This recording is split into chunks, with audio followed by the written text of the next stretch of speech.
La première news de la semaine est celle qui a fait le plus de bruit. Il a fait rêver de nombreux Français, en particulier de nombreuses mamies, et pourtant, ces dernières auraient, semble-t-il, bien eu du mal à lui plaire, même en faisant tous les efforts du monde pour cela.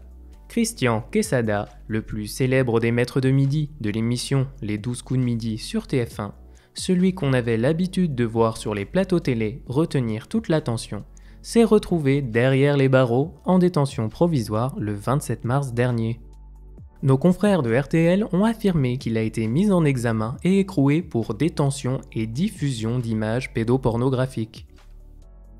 C'est suite à la plainte d'une jeune fille pour tentative de corruption de mineurs que des milliers d'images, de vidéos et documents incriminants ont été retrouvés dans les ordinateurs de ce père de famille. En 2017, il s'était fait passer pour une adolescente afin d'entrer en contact avec celle qui a alors décidé de saisir la justice. Christian Rode, le procureur de la République de Bourg-en-Bresse, a confié à RTL, il lui demandait de se dévêtir, de lui envoyer des photos dénudées et lui a fait des propositions ouvertement sexuelles.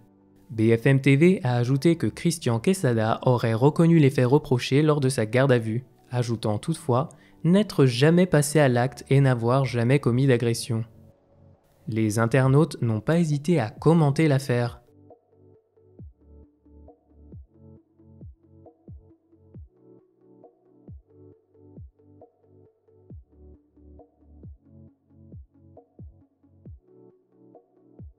Des jeunes filles ont également révélé que Christian Quesada leur avait parlé d'une blessure qu'il s'était faite sur le leur demandant si elles voulaient le voir.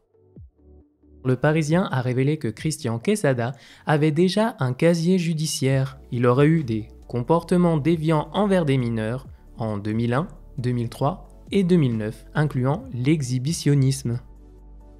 Ce n'est pas en tant qu'humoriste, mais en tant que citoyenne française que Laura Calus s'est exprimée sur son compte Facebook. Son but ? Faire réagir afin de faire bouger les choses suite à l'événement traumatisant qu'elle a dû affronter avec son compagnon. Après avoir été insultée dans la rue, Laura Calus a vu son petit ami prendre sa défense. Émue, elle est revenue sur l'agression dont il a alors été victime. Il s'est fait véritablement lyncher au sol par plusieurs hommes, 4 en tout. Enfin, si on peut appeler ça des hommes.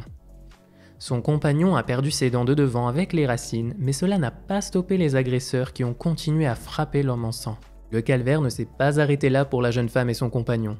Finalement aidé par une personne qui s'est interposée, le couple traumatisé n'a pas reçu le soutien attendu ni de la part de la police, ni des urgences. Les policiers sont garés à côté de l'ambulance. Ils sont assis, les portes ouvertes. Garés. Et en fait, ils ne vont pas faire de ronde. Comme s'ils avaient peur. Ils ne font rien. Là, le pompier avec qui on était, qui était très gentil, arrive, il nous dit « Je suis désolé, en fait, c'est pas là qu'il fallait vous amener. Il fallait aller aux urgences dentaires, c'est de l'autre côté de Paris. En fait, vous êtes obligé de le faire par vos propres moyens. Moi, j'ai pas le droit de vous amener, du coup, parce que j'ai déjà fait ma course avec vous. » Le pompier me dit qu'il est désolé, et du coup, il me donne la dent entière de mon copain avec la racine dans un petit sachet de cigarettes transparent.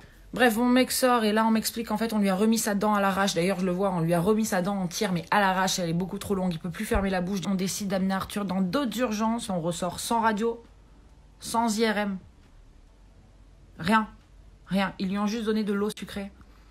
Ils ont même pas fait une prise de sang, rien, ils ont pris sa tension. C'est tout ce qu'ils ont fait et on ressort avec juste une ordonnance pour des dafalgans. Bien évidemment, ils ont voulu porter plainte, mais une fois de plus, la réponse n'a pas du tout été celle escomptée. Là, ils nous font comprendre en fait que l'enquête ne sera sûrement pas assez intéressante parce que pour eux, c'est leur quotidien. Surtout dans ce quartier-là, apparemment, ça arrive souvent, donc du coup, c'est pas assez intéressant. Je lui dis, ça veut dire que cette même personne peut me reconnaître, casser une bouteille et venir me mettre un couteau dans la rue, là, puisqu'il est encore là. Et ils me disent, oui, avec le sourire. Bah oui, désolé. Du coup, les flics, ils nous conseillent de mener nous-mêmes notre propre enquête. Je dis, attendez, comment ça ? Ils me disent, pour que la plainte puisse au moins aller jusqu'au bout. Et encore, si elle va jusqu'au bout, vous savez, c'est des gens qui ont sûrement des situations compliquées. Du coup, leur avocat dira que voilà, ils n'ont pas d'argent, ils sont pas solvables, et en fait, ça servira à rien. Voilà, ils feront peut-être même pas de tôle, ils resteront 48 heures en garde à vue, puis c'est tout, quoi. Voilà. Le travail de la police, on doit le faire nous. Et en faisant ce travail-là, il faut qu'on retourne sur les lieux où peut-être qu'on va croiser notre agresseur et qu'il va nous refrapper ou nous retuer, mais c'est pas grave, c'est la seule solution. Ce mec, il insultera une autre fille dans la rue. Peut-être que son mec s'interposera, ou peut-être que la meuf se défendra. Au final, il y aura un meurtre, il tuera quelqu'un. Et on se dira, mais comment ça se fait en fait, puisque ce gars était déjà fiché? Elle se dit obligée de déménager face à cette situation et elle a peur de recroiser les agresseurs de son compagnon.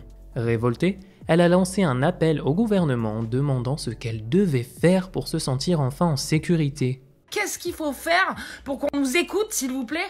Pour qu'on s'occupe de nous, qu'on fasse attention à nous, et pour que j'ai pas l'impression d'être un numéro de merde qui donne de l'argent et qu'au final, qui n'a rien en retour. Qu'est-ce qu'il faut que je fasse? Je veux juste qu'il se passe quelque chose. Je veux juste qu'il se passe quelque chose. Et c'est pas que pour nous, c'est pour tous ceux à qui ça arrive. Il était important pour nous de partager son récit afin que, comme elle le souhaite, les choses avancent pour tous.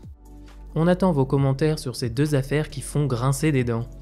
N'hésitez pas à vous abonner et nous lire sur potin.net pour plus de news.